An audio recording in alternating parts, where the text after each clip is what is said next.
புதுச்சேரி சிறுமி படுகொலை செய்யப்பட்ட விவகாரத்தில் சிறுமியின் உடலை தற்போது வீட்டிற்கு கொண்டு வந்திருக்கிறார்கள் அவர்களது பெற்றோர். இது பற்றின கூடுதல் விவரங்களோடு செய்தியாளர் தேவநாதன் இணைகிறார். தேவநாதன், வணக்கம். அரசு தரப்பிலிருந்து பெற்றோர் மற்றும் உறவினர்களிடம் என்ன பேச்சுவார்த்தை நடத்தப்பட்டது? இதன் முழு விவரத்தையும் பதிவு செய்யுங்கள். புதுச்சேரி சோலை நகர் பாடசாலை தெருவில் அந்த சிறுமி 9 வயது சிறுமி கொடூர கொலை செய்யப்பட்ட சம்பவம் தான் தற்போது புதுச்சேரியில பெரும் ஒரு பரபரப்பையும் பதட்டத்தையும் ஏற்படுத்தி ஒரு போராட்ட களமாக மாற்றியுள்ளது.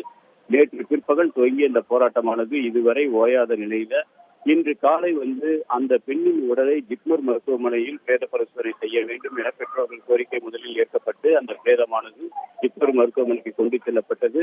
பின்பு முழுவதுமாக அதனை வீடியோ பதிவு வேண்டும் என்ற கோரிக்கை முன்வைத்தனர். அதனை அடுத்து வீடியோ பதிவு செய்வதற்கான ஒப்புதல் பெறப்பட்ட நிலையில அந்த சம்பவத்திற்கு காரணமானவர்களை கைது செய்ய வேண்டும், அவர்கள் மீது உரிய நடவடிக்கை வேண்டும் என்ற கோரிக்கை முன்வைக்கப்பட்டது.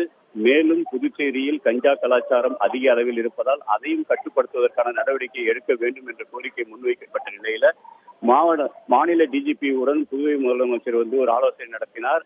அந்த ஆலோசனைக்கு பிறகு பார்த்தோம் அப்படின்னா பெற்றோர்கள் பேச்சுவார்த்தைக்கு அழைக்கப்பட்டாங்க. பின்னர் பெற்றோர்கள் அங்கு முதல்வர் அழைக்கு கொண்டு வரப்பட்டு அவருடன் அனைத்து கட்சி பிரமுகர்களும் வந்த நிலையில அவர்கள் அடுக்கடுக்கான கோரிக்கைகளை முன்வைத்தனர். அதாவது புதுச்சேரியில் இதுவே இறுதி சம்பவமாக இருக்க வேண்டும். இதுவரை கொள்ளை போன்ற சம்பவங்கள் தான் அதிகரித்து வந்த நிலையில பாலியல் பலாத்காரம் என்ற ஒரு கொலை தற்போதுதான் நடைபெற்றிருக்கு. இது ஏற்பக்கூடியதல்ல, இதுவே இறுதியாக இருக்க வேண்டும், அதற்கு உரிய தண்டனை வழங்க வேண்டும் என்ற கோரிக்கை முன்வைக்கப்பட்டது.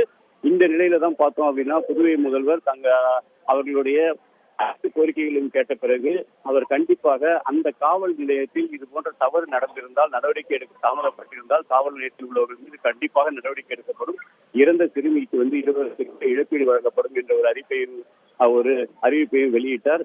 மேலும் பார்த்தோம் அப்படின்னா இது போன்ற போதைப் பொருட்களை தடுப்பதற்கு ஒரு குழு கண்டிப்பாக அமைக்கப்படும் என்ற ஒரு உத்தரவாதத்தையும் அவர் அளித்ததை தொடர்ந்து அவர் அதாவது அந்த உறவினர்கள் மற்ற அனைத்து கட்சிகளுடன் ஒரு பேச்சுவார்த்தையில் ஈடுபட்டனர். பேச்சுவார்த்தையின் முடிவில் உடலை வாங்குவதற்கு ஒப்புக்கொண்டனர். பிரேத பரிசோதனை நிறைவடைந்த நிலையில தற்போது சோலை நகர் பாடசாலை தெருவில் உள்ள அவருடைய வீட்டிற்கு அந்த உடல் கொண்டு வரப்பட்டுள்ளது. ஆயிரக்கணக்கான மக்கள் இங்கு காலை முதல் குழும்பியிருந்த நிலையில் அவர்கள் தற்போது கதறி அழுத வண்ணம் இருக்கிறார்கள். இதே சாலையில் இந்த சிறுமி கடந்த 9 ஆண்டுகளாக ஓடி ஆடி விளையாடிய நிலையில் தற்போது பிணமாக கிடப்பதை எங்களால் ஏற்றுக்கொள்ள முடியாது என்று கூறிய அவர்கள் அழுத வண்ணமும் குற்றவாளிகளுக்கு மரண தண்டனை வழங்க வேண்டும் என்ற ஒரு கோரிக்கையை முன்வைத்தனர். இன்னும் சற்று நேரத்தில் இந்த சிறுமியுடைய உடல் தகனம் செய்யப்படுவதற்கான வாய்ப்புகள் உள்ளது. ஏனென்றால் உடல் முழுவதுமாக அழுகிய நிலையில் கண்டெடுக்கப்பட்ட நிலையில அதை வைத்திருப்பதற்கான வாய்ப்புகள் இல்லை என தெரிவிக்கப்பட்டுள்ளதால் இன்று மாலையே இந்த சிறுமியுடைய உடல் அடக்கம் செய்வதற்கான ஏற்பாடுகள் செய்யப்பட்டு வருகிறது. தேவநாதன், பிரேத பரிசோதனை முடிவுகள் எப்பொழுது வெளியாகும்? பிரேத பரிசோதனை ஆரம்பிப்பதற்கு முன்பாகவே அந்த உடலை ஆய்வு செய்த மருத்துவ குழுவினர் பாலியல் பலாத்காரத்திற்கான முயற்சி நடைபெற்றுள்ளதால் இந்த சிறுமி உயிரிழந்ததாக இன்று காலையில் தெரிவிச்சிருக்காங்க. அதன் அடிப்படையிலேயே இந்த பிரேத பரிசோதனையானது முழு அளவில் நடைபெற்றிருக்கு. வீடியோ காட்சிகளும் பதிவு செய்யப்பட்டிருக்கு. பிரேத பரிசோதனை முடிவு நாளை காலை வெளியாவதற்கான வாய்ப்புகள் இருக்கிறது. இருந்தாலும் ஜிப்மர் மருத்துவமனை நிர்வாகம் அதாவது எப்போது வெளியாகும் என்ற ஒரு தகவலை தெரிவிக்கவில்லை. மேலும் பார்த்தோம் அப்படின்னா அந்த பிரேத பரிசோதனை முடிவு நாளை வெளியாகலாம் என்ற ஒரு தகவல் தெரிவிச்சிருக்காங்க. ஏன்னா அரசு தரப்புல உடனடியாக கேட்டிருக்காங்க. வழக்குடைய தன்மை அதன் அடிப்படையிலே பதிவு செய்யப்பட இருக்கிறது. இதுவரை கடத்தி கொலை என்ற ஒரு பிரிவு மட்டுமே போடப்பட்டிருக்கிறது. போட்டோ வழக்கு பதிவு செய்ய வேண்டும் என்ற ஒரு கோரிக்கை ஏற்கப்பட்டிருக்கு. இருந்தாலும் வேறு ஏதேனும் கோணத்தில் அந்த குழந்தை கொலை செய்யப்பட்டிருந்தால் அந்த வழக்கின் தன்மையை மாற்ற வேண்டும் என்பதற்காக உடனடியாக இந்த பிரேத பரிசோதனையானது அரசிடமிருந்து கோரப்பட்டுள்ளது.